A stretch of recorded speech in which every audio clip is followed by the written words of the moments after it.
5,000 subscribers. I cannot believe it. My God. Thank you so much for everyone who's actually watching. It means a lot.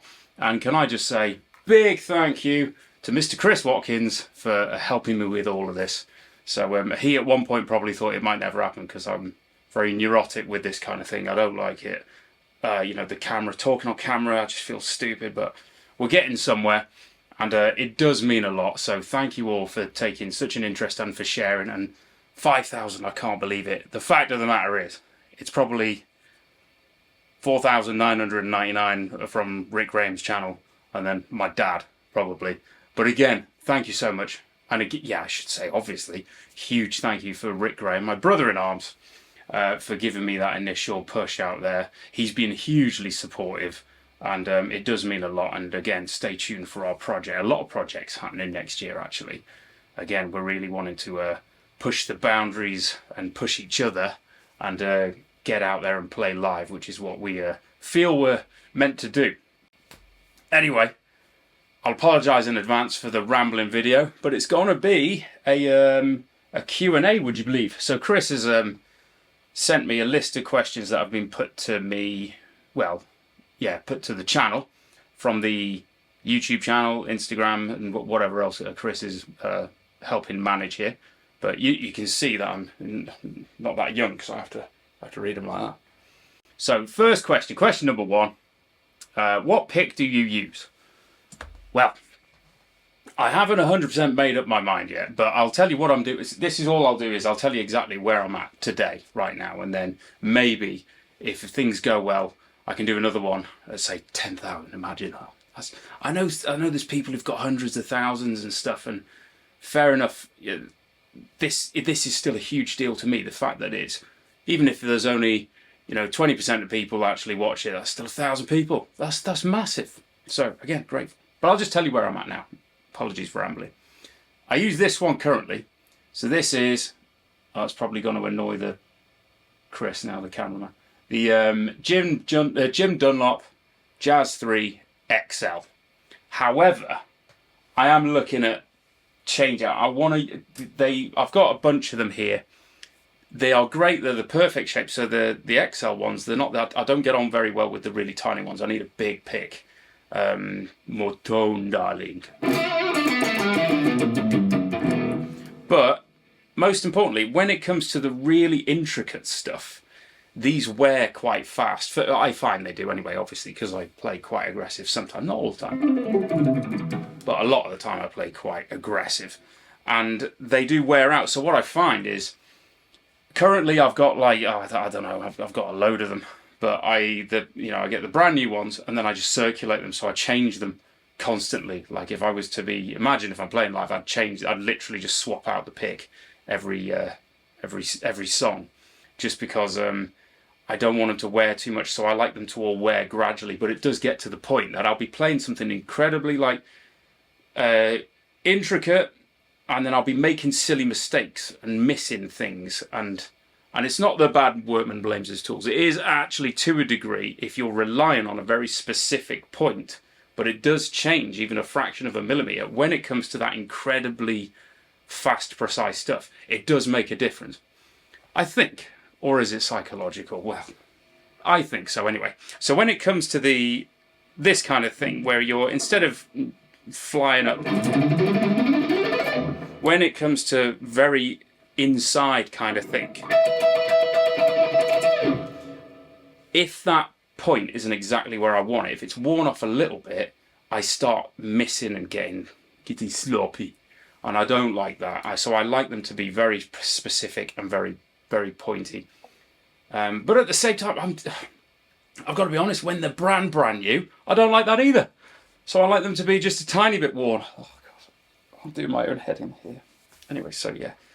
But the fact of the matter is, I'm not like that. I don't endorse these or anything. The whole point is, I'm going to probably look at experimenting a lot, especially the early part of next year with picks, because I've heard the technology's moved on a hell of a lot since I was last, like in my heyday.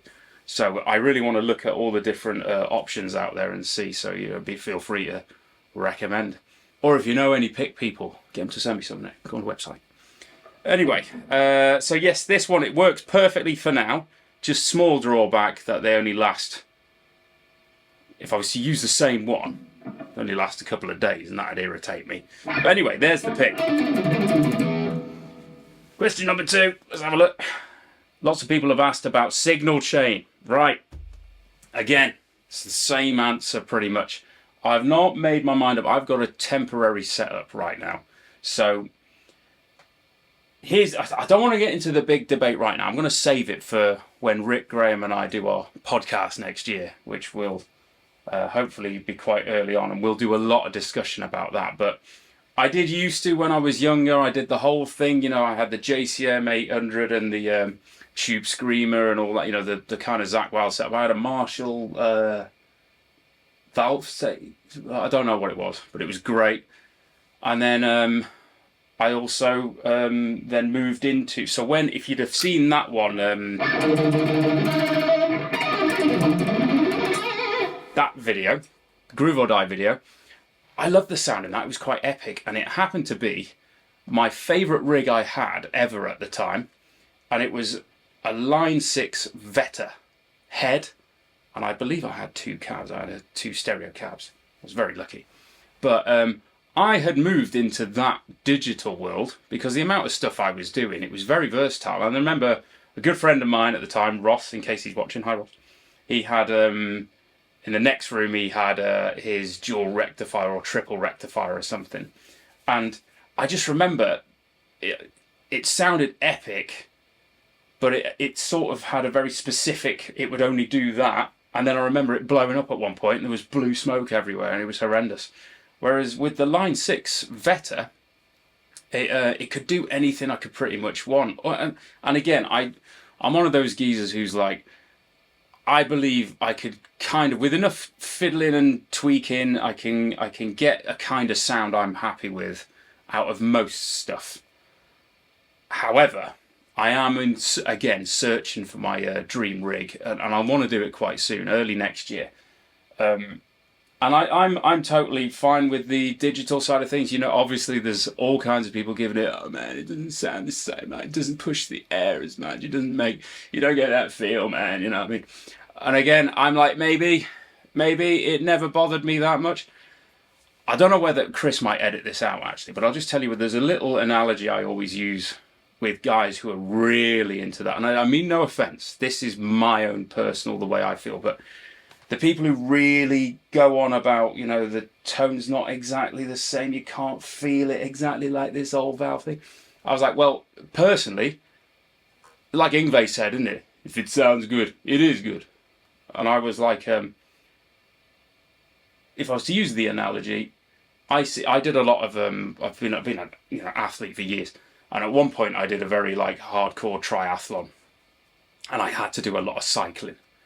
And I don't like cycling, but I had to, road cycling.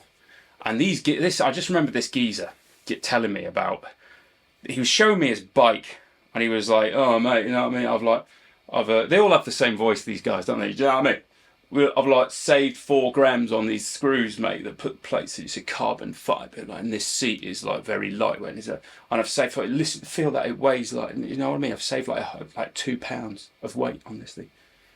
And I'm looking at him like, yeah, but you're 4 stone overweight, man. You're a big fat middle-aged guy. I don't see the logic here.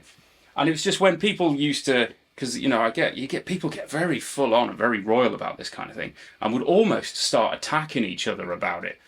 And they'd be like saying, nah, man, you said valves now, it's rubbish, man. You want to do digital. And again, I'm just like, I always found the main tone is here first, then here, then there.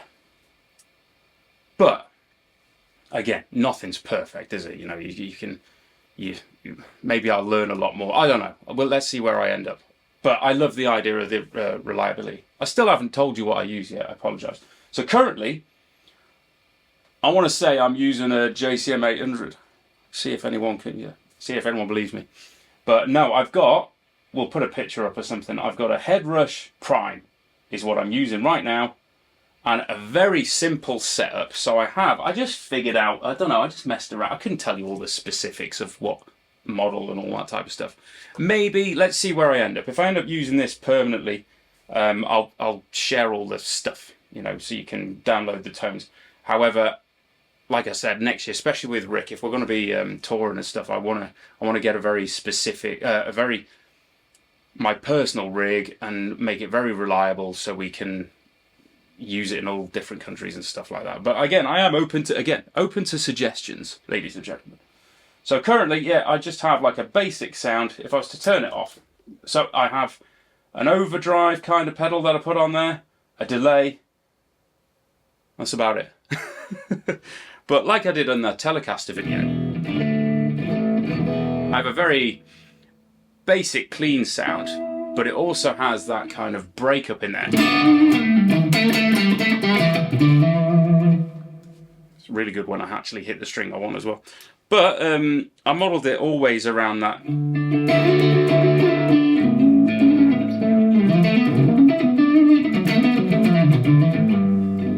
I just wanted the very nice clean with a bit of dirt on there, a bit like that.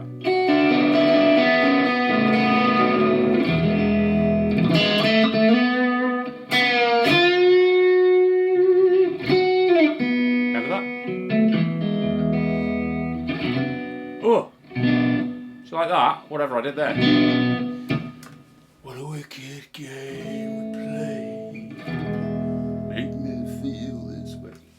I digress. Anyway, clean sound, and then all I do to that, depending on what I use with the guitar, I then just have a delay, and it's a slow-ish stereo delay, ping pong delay, and I love the ambience you can get with that kind of thing as well.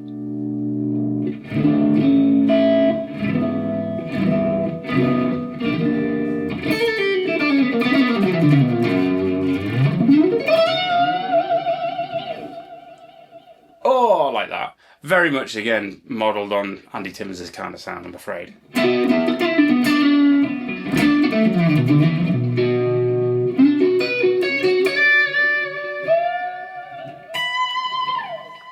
Oh, nice.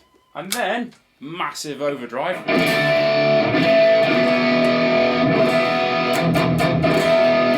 And again, I don't know what the make. Oh, it's based on like a Tube Screamer, I believe, green pedal. Sorry about that. But I find it very versatile, depending on how you play it. Again, like I use the tone control, and you get the.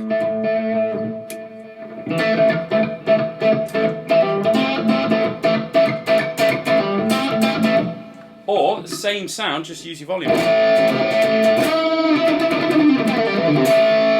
Or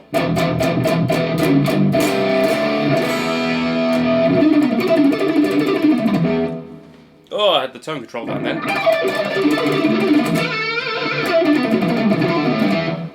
So, anyway, I warble on forever, don't I? So there you go, Headrush Prime, currently.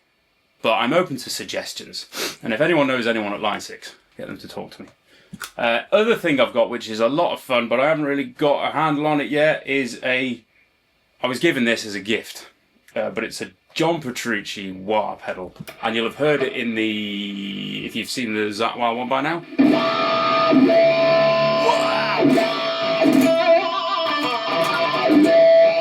And again, I just love it. It's quite an over-the-top wah pedal, isn't it? It's not like the original, you know, it's not really that. It doesn't work so well. What's that song? The Shaft theme. Do you remember that?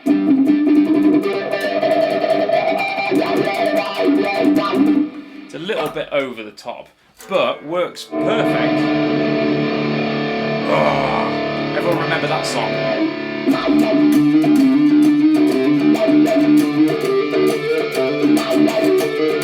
Oh yeah.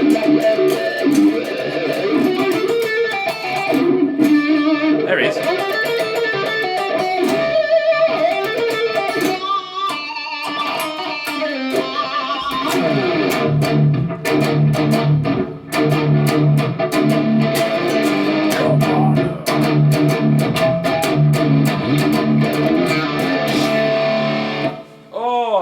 but it means I'll have to do a John Petrucci video at some point, but that means I can actually get all those solos in there.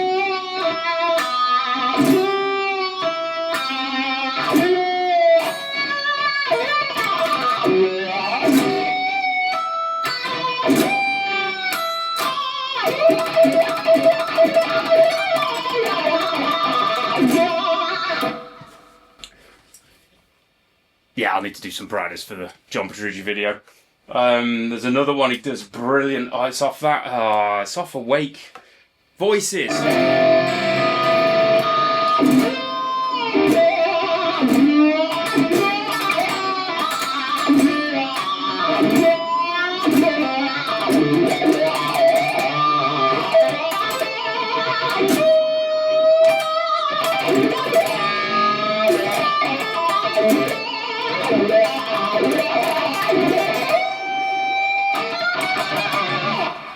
Again, I'll have to learn that one, but I just remember at the end there.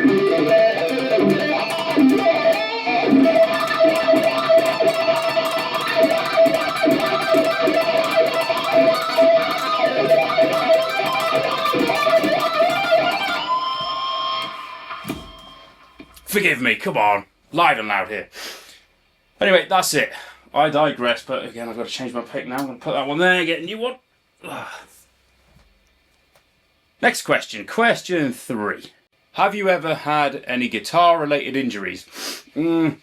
Not really. Not guitar-related. I broke a bone in this hand, and it blew up.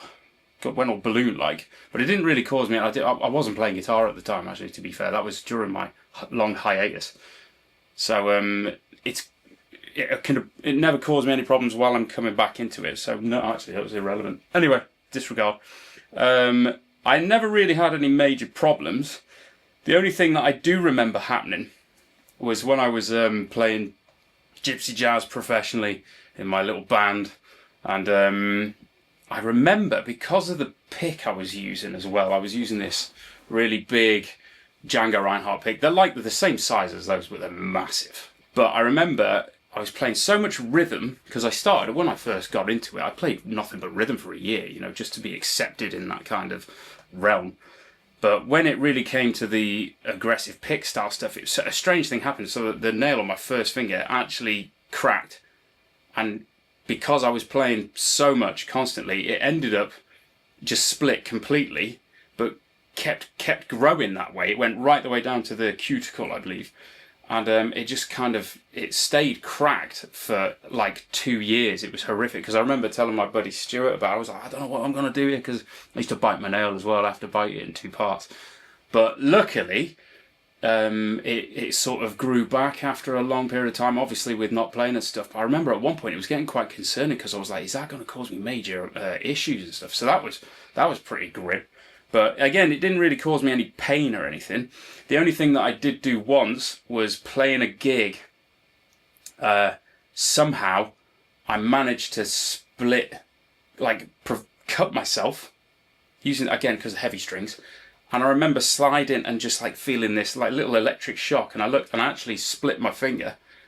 And then I'm sure you've all done it where you've played for too long and stuff. But the problem is, we had so many gigs booked, I had to then play again the following night. And if you'll all be the same, but it's like when you watch if you look at a very, very, very skillful drummer or someone who's been playing for a long time, and you look at their snare, and they have if they have an area of wear where they're hitting it. And I remember the drummer I used to work with, his where he'd hit the snare for the majority of the time, unless he was going for a different sound, it was this perfect little area, and he was just so precise. And that was the problem with it, is I kept on trying to play, and every time I'd go to do a solo, I'd manage to get the string caught right in this flap of skin right there, and it was an absolute nightmare. And I was there crying, basically. Not actually crying, come on. But, very, very, very painful. Playing along, and I kept on getting the string caught in it, and again, it just took ages to heal. And I remember my buddy Stuart finding it hilarious, because I'd be playing and then just be like... But as for things like repetitive, carpal, any of that, I've been lucky, touch wood. So far, no major issues. But The amount of playing I'm probably going to be doing next year, we'll see. Again, I'll address that later on when I've got all kinds of issues. But no, I haven't. All right, question 4, I believe. Do I teach guitar? Well, I did a long time ago. I don't currently, however. One of my major intents, my dream is next year, early next year, I want to actually do a proper online academy for a lot of reasons. Obviously, I want to move back into music full time. You need to earn a living somehow. That's the first reason. But mainly I've covered so much in my short but colourful life, and I intend to do a lot more. But I do want to have a home hub where I can literally put all of my knowledge, everything I've learned, all styles, all techniques, into massive depth eventually, and have it as a place where you can actually, subscribe and join, and literally follow me along, learn with me in a way. It'll probably be, to be fair, it will be for the majority intermediate to advanced. I don't think I'll go right back to beginner level. We'll see how it goes, but I don't think it's the place for it. And the amount of knowledge out there right now is phenomenal. You can literally YouTube anything, but it'll be a place that if you are actually interested in my specific approach, how I've learned it, how I developed the technique, and how I I maintain it now. And again, with Rick kicking my ass next year, I'm gonna have to really push the limits here. But why wouldn't you? What else are we gonna do? Come on. So stay tuned for that. But as for actual one-on-one, I don't do that. I need Chris to rein me in and make sure I don't go off subject or end up being really inappropriate on camera and stuff. Blah blah blah blah. Did you stop playing altogether or just stop sharing and performing? I stopped altogether, as in didn't pick up a guitar. I want to say 7 years. It was a long time where I didn't touch the instrument. But yes, from about the age 31, I do believe, 32, something like that, I scaled it. I stepped away from music and ended up doing something totally different. And I just played a lot less because I really lost the passion for music, for guitar and for playing. I just didn't enjoy it anymore. And it's, again, I'll share all these stories involving that. Rick and I will do on the podcast next year. It will be a lot of fun, a lot of laughs, a lot of cries as well. Well, not real cries again. But I just didn't want to do it anymore. I'd been successful on paper, but I just remember really losing. It was a lot to do with, I was in a band at the time, I was playing sessioning at the time, and then just when you're doing it all day, every day, and you're doing it for money, and because you have to, you've got deadlines and you've got gigs and stuff like that. I had the thing where it got to the point where I was like, well, if I keep going, I'll just end up hating it, and because I started to not listen to music as much, and music is very, very, very important to me. I have basically a soundtrack to my life from day to sundown. I've always got my headphones in, listening to music, soundtracks, movies, anything, artists, everything. Music's so important. So I made the decision, really. I was like, I don't want to do this anymore, and I did something totally different. So there was a good period of about 7 years where I just didn't even touch one. And then it got worse. It got hard because once you get a couple of years in, when you pick it up, oh my God, I'm going to be awful. I could remember, where I was. I was like, I'm never going to get there again. What's the point? I'm not going to. And then, like I said, it's only really last year I started trying to pick it up again because of gentle encouragement from my friends. And it's only really this last 3 months properly, where I've really, every second I can, I've tried to get back. And I know it's going to be, a lot of people probably get frustrated because they'll watch me play and be like, oh, and I'm like, no, really, I know it looks like I'm really together, but there's a lot of holes, I feel anyway. It's just, it doesn't feel particularly good. It's a bit like as an athlete, you can probably, if you haven't trained, you can run a marathon if you have to, but the following day, your body will explode and fall apart. And that's where I feel right now. I just don't feel particularly consistent yet. especially, I will do a video on practicing and warming up and stuff like that, because again, when I first picked this up, I'm, during the day, first thing in the morning, if I try and have a go, I'm like, oh God, I can't play, what's the point, I hate it, I don't want to do it. We've all been there. And then it takes me a good, probably hour, well, half an hour to an hour to actually feel like I can do it, like my hands are doing what my brain's trying to tell it. And again, still not perfect, but we'll get there.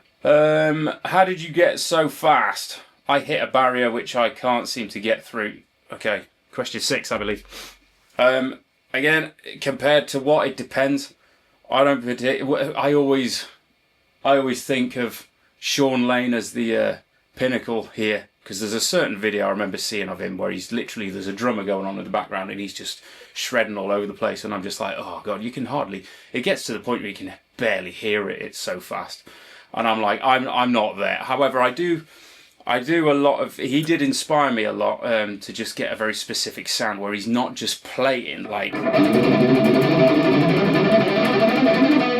predictable patterns. He'll do very much, and he'll mess up just like that as well. But all those little phrases, those little lines, you don't really know what's going on. I love that. Throwing that into a really good structure and then just having the ability to absolutely tear it up if he wants to. So I very much wanted to do that. Again, sorry, I digress, but how do you get fast? You have to make it happen. It doesn't, this is my opinion. But when you hear the whole start slow, and if it hurts, stop. And I'm like, I agree, respectfully, to a degree. If it hurts, there's good and bad pain. If it hurts sharp, yes, fine, okay. But if it's like, oh, my hand's a bit sore, it's like, yes, no pain, no gain. You're not going to get any faster unless you try and get faster. That's the point. So, again, I would just, that age-old thing, how do you get to Carnegie Hall? Practice. You have to practice intently, specifically at what you're trying to work on. So again, the speed thing, it can be specific, because if you think about it, if I just was to go like how many notes was that? But it's the technique I was using. Whereas if we think about, like again with the things I've done in the past, 3-note string is a lot easier than, but again, so if you do something like tapping, it's a lot easier to get fast notes than it is to do like a singular arpeggio or something. So again, I was greedy, I wanted them all. But you just have to sit there and make it happen. But the key to it, I believe, is consistency. And not trying to think, oh, I'm going to get there by Saturday. It doesn't work like that. You have to just do it a little bit, intently, specific practice, pushing that boundary every day. That's what I believe you have to do. But as for the actual picking and the mechanics, I will go into all of that. Again, advertising my school here next year. I will also, I'll cover a couple of things in some videos and put them out there eventually anyway. But as for to get faster, you have to try and play fast. And again, like Sean Lane said, don't worry about it being perfect. You have to get the raw material, and then you can fine tune it and be the scalpel and really tidy it up. But in order to pick fast, you have to try and pick fast. So all of this stuff that you're going to be going, and then, sorry, I should have turned my volume up there, like this kind of thing.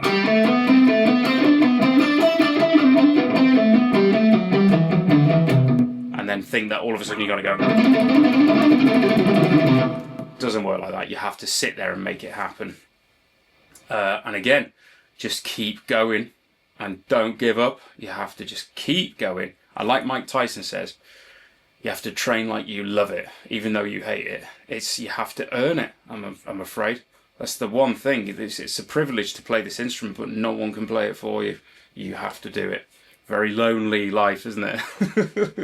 Anyway. But, apologies for rambling on. If anyone's still watching, my God. Yeah. My dad. Yeah, the other 4,999. They're on Rick's channel now. They're like, oh God, he's going on forever.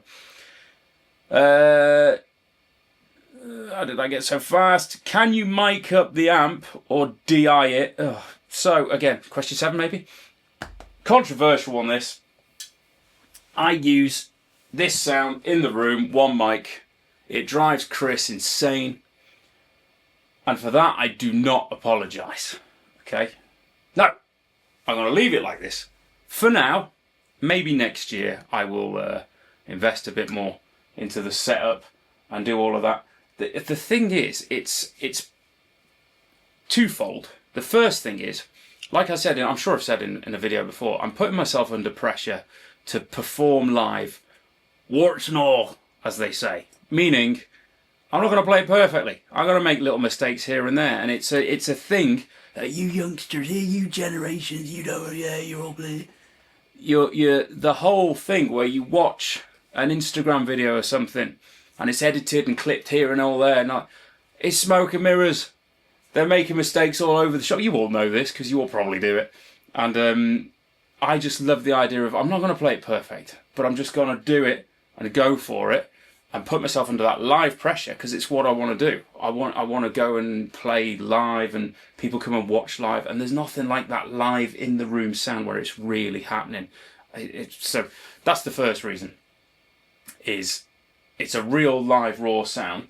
The other thing is I don't know how to do any of that. Chris would probably he would help me with all of that, but I think when it comes to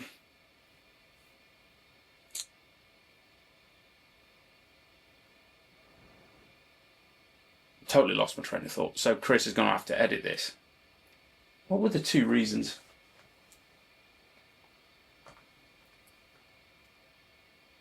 A few moments later.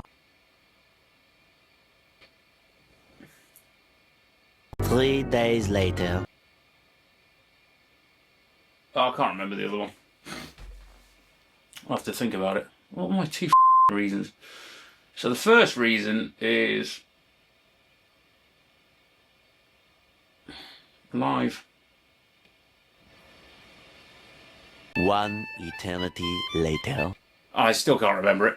So I just like to do it live in the room. I think it has a better sound, personally. I used to just love it. When it's live and in the room, massive, you can hear the strings and you know it's being played. Maybe that was it. Maybe that's my second reason, is it's a vanity thing, darling. Is I just want you to know that I'm actually doing it for real, hopefully, so it's a bit of inspiration there, and not hiding behind anything. But the main reason being is to put myself under pressure, and I just like the sound in the room, you know, that real that open air sound.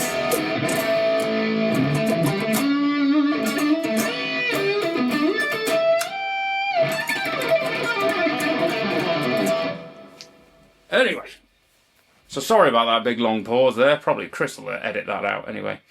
Okay, two last questions. How many hours a day did you have to practice to get that good? Well, thank you very much. But again, when I was very young, I started when I was about 14 on guitar anyway. I played a lot of other instruments. But I think once I got to 15, 16, I was doing that thing again where you'll hear some of the guys saying, it wasn't quite like I was playing 12 hours a day, man, 12 hours a day, 15 hours a day, man, 21 hours a day, man. I was like, I wasn't that bad, but I was very much just a mixture of any time I'd walk past it, I'd pick up and play something. But I did get very intent on actually I never saw it as practice. I was trying to learn a song or trying to learn a riff or a solo, and I'd just do it obsessively. I think the one thing that did help is I didn't have what you have now, which is an ocean of information. It was literally, I'd focus on one song or one album, and I'd literally just neurotically try and learn as much as I could from it. But bear in mind, never trying to play it perfect. I think that was one of the keys, and I still do it now, is you'll notice anytime I cover a solo or anything, or even play my own stuff, like it's never going to be 100% the same, because it doesn't matter. Okay, I know you played it wrong. I'm like, yeah, maybe. But then the whole point is, so long as it's close enough, you're learning something and you're adding something. I mean, it'd be different if you're gonna, play like the theme to like Sweet Child of Mine or something. If you play that wrong, that's pretty bad.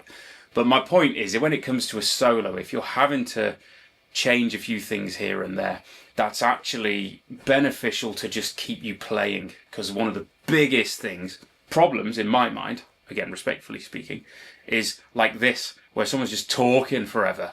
You need to just shut up and play and just keep playing, and then try and tweak and move forward. 1% a day, that's all you need. But like right now, I'm doing as much as I possibly can. However, I always had that ratio in mind, is you can't just practice all the time. You can't just sit there and force yourself to do stuff that's miserable. You need to keep the love of the instrument alive and playing stuff that you just find, you know, you do for fun. That's what I used to be jealous of. My uncle, I did a video, my uncle Albie, you alright Albie, eh? How's it going, mate? He won't mind me saying, like, he wasn't a massively accomplished technical guitarist. He only knew the chords and that. I've done a video about it. But he used to play, he played 50 years. And I'd never seen a man more happy playing the guitar. I studied everything, learned so much. Went, you know, I went to music college, darling. Theory, technique, all this type of stuff. Classically trained I was. And I was miserable. I'm like, oh God, I know all kinds of scales and I hate it. Whereas he only knew a bit of pentatonic and he loved it. So I was jealous. So yeah, you just keep the passion alive is the most important thing, or you end up like me, walking away from it for ages. Anyway, how many hours a day? I can't give you a specific point, but you know, as much as I could. But I was never, and still not, I'm never one of these 8-12 hours a day. I don't believe it personally. But hey, whatever. And then lastly, where have you been for the 12 years? Well, again, I don't really want to talk about it. I literally stepped away and just did a completely different career. I don't want to go into it too much, but I ended up, let's just say, like now, I work in the security industry, if you like, and I'm slowly moving back into music. That's the point, but I don't want to elaborate too much on it because I just don't. But there you go. Maybe I'll talk about it a little bit more when Rick and I can talk about stuff, and I'll explain. But the important thing is, I'm back, I'm trying to get on with it, and I'm so grateful for 5,000 people. It's a huge deal for me. I'm sorry I've rambled on for probably half an hour, more than that, oh God. 5,000. I'll leave you with that, and I'll see you next week.